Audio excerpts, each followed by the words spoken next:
नमस्कार दोस्तों, कैसे हैं आप। एंशिएंट इंडियन हिस्ट्रीज की इस सीरीज़ में अब हम द एज ऑफ ऋग्वेदा, जो कि आर.एस. शर्मा की text book India's exchange past का चैप्टर 12 है, उसका पार्ट 2 डिस्कस करेंगे। जेएसबी के ऑनलाइन क्लासेस में आपका स्वागत है। और चैप्टर 12 के इस पार्ट 2 में जो हमारे मेजर टॉपिक्स रहेंगे वो रहेंगे tribal conflicts, cattle rearing and agriculture, और साथ में मोस्ट इम्पॉर्टेंटली ट्राइबल चिफडम। तो दोस्तों, मैं हूं डॉक्टर हिमांशु आहूजा। आइए ये लेक्चर शुरू करते हैं। तो हमारा जो पहला टॉपिक है वो है ट्राइबल कॉन्फ्लिक्ट्स। इस टॉपिक के लिए, जो कि ऋग्वेदिक पीपल से रिलेटेड है, इसमें हमारा जो मेजर रेफरेंस रहेगा वो ऋग्वेदा का टेक्स्ट रहेगा। और उसमें इंद्र के लिए जो टर्म यूज़ होती है वो टर्म यूज़ होती है पुरंदर। क्या टर्म यूज़ होती है? पुरंदर। पुरंदर का मतलब होता है डिस्ट्रॉयड ड्वेलिंग यूनिट्स। ड्वेलिंग मतलब रहने की जगह, तो रहने की जगह को ये डिस्ट्रॉय करता था।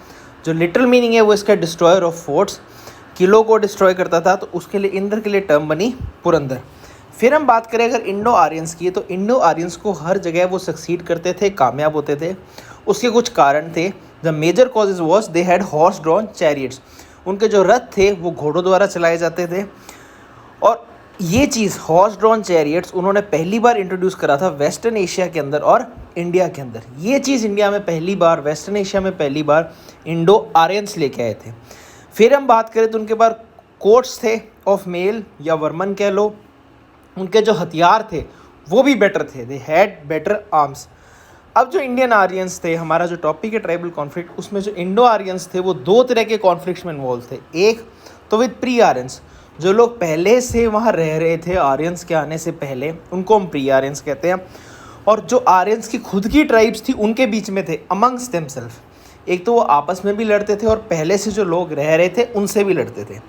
ट्रेडिशन से अगर हम बात करें तो जो आर्यंस थे उनको 5 ट्राइब्स में बांटा गया है, जिसको हम बोलते हैं पंचजना। और इनके अलावा अदर ट्राइब्स भी थी। ये जो आर्यंस की ट्राइब्स थी ये आपस में लड़ती थी, दे फॉट अमंग देमसेल्व्स। और साथ ही वो सपोर्ट भी लेते थे, सहारा भी लेते थे नॉन आर्यन लोगों का, नॉन आर्यन पीपल का, ये कॉन्फ्लिक्ट्स के थ्रू जंग जीतने के लिए या लड़ने के लिए। अगर हम रूलिंग आर्यन क्लैंस की बात करें तो 2 क्लैंस का नाम बहुत इंपॉर्टेंट है, जो है भरत और त्रित्सु। इन क्लैंस को, जो रूलिंग आर्यन क्लैंस, तो इन भरत और त्रित्सु, इनको सपोर्ट था एक प्रीस्ट का जिनका नाम था वशिष्ठ। क्या नाम था? वशिष्ठ। और भरत ट्राइब के ऊपर ही पहली बार ऋग्वेदा में मेंशन किया गया, जो नाम रखा गया देश का वो रखा गया भारतवर्ष। भरत ट्राइब पे नाम बेस था और नाम रखा गया भारतवर्ष। कॉन्फ्लिक्ट्स के अंदर जो सबसे ज़रूरी डिस्कशन आता है वो आता है बैटल ऑफ 10 किंग्स, 10 राजाओं की लड़ाई पे, जिसमें जो भरत क्लैन था उसके 10 चीफ से लड़ाई हुई थी, जिसमें से जो 5 चीफ थे वो आर्यन थे और जो 5 चीफ थे वो नॉन आर्यन थे। ये जो जंग लड़ी गई थी ये रिवर परुशनी के किनारे लड़ी गई थी, जिसको हम मॉडर्न टाइम्स में को टर्मिनस विद रिवर रावी भी मान सकते हैं। इस लड़ाई की वजह से बैटल ऑफ 10 किंग्स में सूदास की विक्ट्री हुई और सुप्रीमेसी किसकी एस्टैब्लिश हुई? भरत की। आप ये देखिए, 10 ट्राइब के राजाओं को हराकर, 10 चीफ को हराकर सुप्रीमेसी किसकी शुरू हुई? भरत की। और जो डिफीटेड ट्राइब थी उसमें जो सबसे इंपॉर्टेंट थी वो थी पुरुष, PURUS। उसमें सबसे इंपॉर्टेंट थी वो थी पुरुष। बाद में भरत और पुरुष ने मिलके एक और नई रूलिंग टाइप बनाई जिसको हम कहते हैं कुरुस। और फिर कुरुस और पंचलास ने मिलके जो अपना रूल था वो एस्टैब्लिश करा अपर गंगेटिक बेसिन में। और लेटर वैदिक टाइम्स में उन्होंने बहुत इंपॉर्टेंट रोल प्ले किया। They played a very important role in later Vedic times. इसके साथ हमारा ट्राइबल कॉन्फ्लिक्ट पे डिस्कशन खत्म होता है और शुरू होता है कैटल रियर एंड एग्रीकल्चर, उनका रहन सहन के बारे में।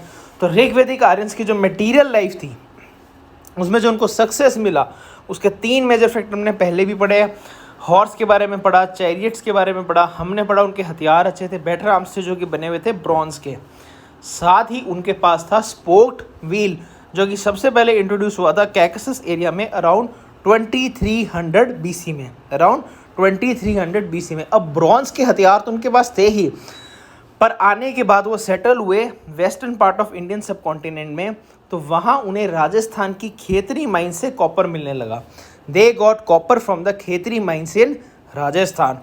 उनका जो एग्रीकल्चर का नॉलेज था वो भी सुपीरियर था। ऋग्वेदा में रेफरेंस मिलता है प्लोशेयर, जो कि शायद वुड का था। उन्हें ये भी पता था कि सोइंग कैसे करनी है, हार्वेस्टिंग कैसे करनी है, थ्रेशिंग कैसे करनी है, और उनको अलग अलग मौसम, डिफरेंट सीजन्स के बारे में भी पता था। हालांकि जो प्री आर्यंस है, जो आर्यन से पहले के नो में, वो भी एग्रीकल्चर प्रैक्टिस करते थे, बट उनका प्राइमरीली जो एग्रीकल्चर का यूज़ था वो फॉडर प्रोड्यूस करना था, चारा प्रोड्यूस करना था। हमें ऋग्वेदा के अंदर कई सारे रेफरेंसेस मिलते हैं काऊ और बुल के, जिससे हमें ये पता चलता है कि जो ऋग्वेदल पीपल थे वो प्राइमरी पेस्टोरल थे, गाय भैंस चराने वाले थे, और उनकी जो लड़ाइयाँ भी होती थी वो गाय पे लड़ी जाती थी। They wars were fought over the cows. और ऋग्वेदा में जो इसकी टर्म मिलती है वो है गविष्ठी। क्या टर्म है? गविष्ठी, जिसका लिटरल मीनिंग है सर्च फॉर द काउस, जिसका लिटरल मीनिंग है सर्च फॉर द काउस। और इन सारी बातों का एनालिसिस करके हमें पता चलता है कि ऋग्वेदिक टाइम पीरियड में, आर्यंस के समय में, जो काउ था it was the most important form of wealth. It was the most important form of wealth. In fact जो प्रीस्ट को भी गिफ्ट दिया जाता था वो काउस की फॉर्म में दिया जाता था, वुमेन स्लेव्स की फॉर्म में दिया जाता था, पर ज़मीन लैंड की फॉर्म में कभी भी नहीं दिया जाता था। जो लैंड थी वो हालांकि ग्रेजिंग के लिए यूज़ होती थी, कल्टीवेशन के लिए यूज़ होती थी, सेटलमेंट रहने के लिए यूज़ होती थी, मतलब, पर वो कभी भी तब तक प्राइवेट प्रॉपर्टी का पार्ट नहीं बनी थी। एट दैट टाइम, उस समय में वो प्राइवेट प्रॉपर्टी का हिस्सा नहीं थी, वो कॉमन लैंड थी।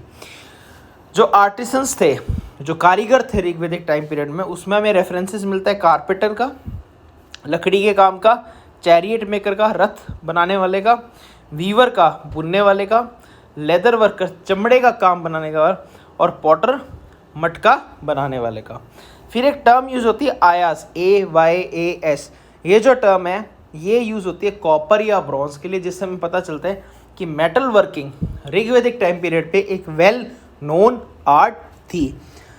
अब इतना सारा काम होने के टाइम में क्या वो लोग रेगुलर ट्रेड करते थे? इसका हमारे पास कोई रियल या क्लियर एविडेंस नहीं है, पर हमें ये आइडिया लगता है कि वो ज़्यादा से ज़्यादा लैंड रूट्स को यूज़ करते थे।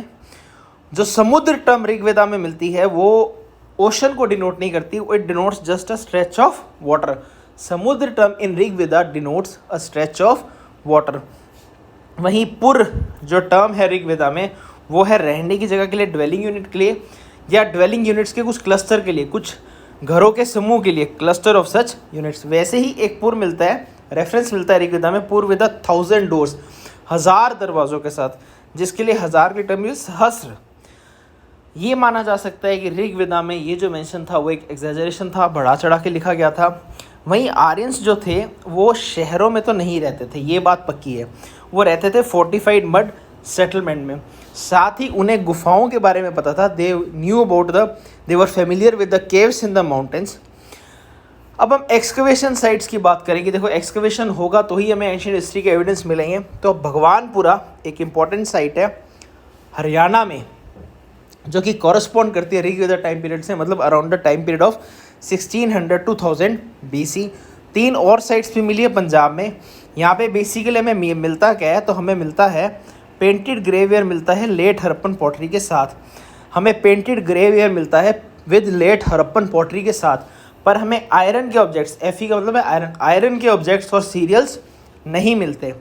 तो इसलिए हम मान सकते हैं कि ये जो फेज़ था वो था pre iron phase of painted grey ware, और एक कोइंसाइड करता था ऋग्वेदिक फेज़ के साथ। भगवानपुरा के अंदर हमें एक यूनिक स्ट्रक्चर भी मिलता है, 13 कमरों का एक मड हाउस मिलते हैं, 13 रूम्ड मड हाउस। अब या तो ये एक लार्ज एक्सटेंडेड फैमिली का घर था, या फिर ये एक ट्राइबल चीफ का घर था। साथ ही सभी साइट्स पे हमें एक्सकवेशन में मिलती हैं कैटल की बोन्स, और भगवानपुरा में हमें हॉर्स की बोन्स भी मिलती है। तो अब हमारा एग्रीकल्चर और कैटल रियरिंग पे डिस्कशन पूरा हुआ, मटेरियल लाइफ पे कंप्लीट हुआ, ट्राइबल कॉन्फ्लिक्ट हम कर चुके हैं। तीसरा जो हमारा मेन टॉपिक है वो आता है ट्राइबल चीफडम, जो कि जुड़ा हुआ है ऋग्वेदिक आर्यंस के एडमिनिस्ट्रेशन में, और उनके एडमिनिस्ट्रेशन में जो सेंट्रल रोल प्ले करता था वो होता था ट्राइबल चीफ, क्योंकि वो वॉर के टाइम पे लीडरशिप देता था। जो ट्राइबल चीफ था वो वॉर के टाइम पे लीडरशिप देता था, और उसके लिए जो टर्म यूज़ होती थी वो होती थी राजन। जो चीफ था राजन, उसके पास अनलिमिटेड पावर्स नहीं होती थी, और उसको ट्राइबल ऑर्गेनाइजेशन के साथ मिलके काम करना होता था। ऋग्वेदा के टाइम तक जो किंग की पोस्ट है वो हेरिडिटरी हो चुकी थी, मतलब पीढ़ी दर पीढ़ी चलती थी। साथ ही हमें इलेक्शन ऑफ किंग, राजा के लिए चुनाव का भी एक एविडेंस मिलता है, जिसमें रोल प्ले किया जाता था समिति का, जो एक इम्पॉर्टेंट ट्राइबल असेंबली थी, समिति ट्राइबल असेंबली। जो किंग था, राजन था, वो बेसिकली ट्राइब का प्रोटेक्टर था, उसके कैटल को प्रोटेक्ट करता था, लड़ाइयाँ लड़ता था, उसमें लीडरशिप देता था, साथ ही गॉड्स को प्रेयर ऑफर करता था on behalf of the tribe. Rigveda में कई सारी ट्राइबल या किन बेस्ड, मतलब परिवार के रिश्तों पे बेस्ड, किन बेस्ड असेंबलीज थी, जिनका नाम कुछ इंपॉर्टेंट है, सभा, समिति हमने भी पढ़ा, विदत और गना। इनके जो फंक्शन होते थे वो डेलिबरेटिव होते थे, विचार करना, निर्णय लेना, मिलिट्री, लड़ाई वगैरह से जुड़े, और रिलीजियस, धर्म से जुड़े। So they had deliberative, military and religious functions. हर वुमेन उस समय पार्ट होती थी सभा और विदत की। ऋग्वेदिक टाइम्स में वुमेन एम्पावरमेंट के लिए एक इम्पॉर्टेंट मेंशन है ये। अर्ली वैदिक टाइम्स में जो सभा और समिति थी, ये काफ़ी इम्पॉर्टेंट थी। इनफैक्ट राजा को भी उनके सपोर्ट की ज़रूरत महसूस होती थी। King was eager to win their support. King के फंक्शनरीज़ की अगर हम बात करें डे टू डे एडमिनिस्ट्रेशन में, तो उसमें जो सबसे इंपॉर्टेंट था वो होता था पुरोहित। हमें ऋग्वेदिक टाइम में दो इंपॉर्टेंट प्रीस्ट के बारे में पता चलता है जिन्होंने काफ़ी इंपॉर्टेंट रोल प्ले किया। एक तो वशिष्ठ जो कि कंजर्वेटिव थे, और विश्वामित्र जो कि लिबरल थे। उन्होंने गायत्री मंत्र कंपोज किया था। गायत्री मंत्र का कॉम्पोजिशन हुआ था आर्यन वर्ल्ड को वाइडन करने के लिए।